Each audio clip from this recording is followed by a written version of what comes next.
দেশের নামাজি বেশি না ইমানদার বেশি?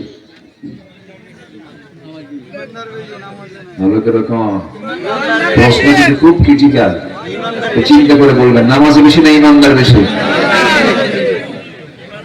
আচ্ছা বলেন তো, আমার দেশে এখানে অধিকাংশ লোক কি নামাজি বলা যাবে?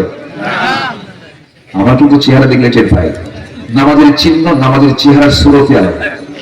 সীমাহুম ফি ওজুহিহিম মিন আসারিস সুজুদ। তো আমার দেশে মাত্র 5% লোক নামাজ পড়ে, আর বাকি 95% নামাজ পড়ে না। যারা পড়ে না নামাজ, ওরা কি বেঈমান? ওদের মুখে শুনবেন, এই তুমি তো নামাজ পড়ো না কেন? নামাজ না পড়ি ইমান তো আছে আমার। এখন বলেন আমার দেশে নামাজি বেশি না ইমানদার বেশি? আবার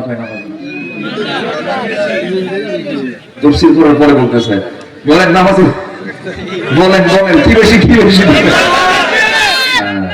কম কথা হচ্ছে নামাজ না পড়তে পারি, ইমান আছে। তাহলে ইমানদার বেনামাজি, তাহলে ওর নাম কি বলতে? ইমানদার বেনামাজি। কি ইমানদার? বেনামাজি ইমানদার। আলহামদুলিল্লাহ বলবেন না? আলহামদুলিল্লাহ করছে মনে হয়।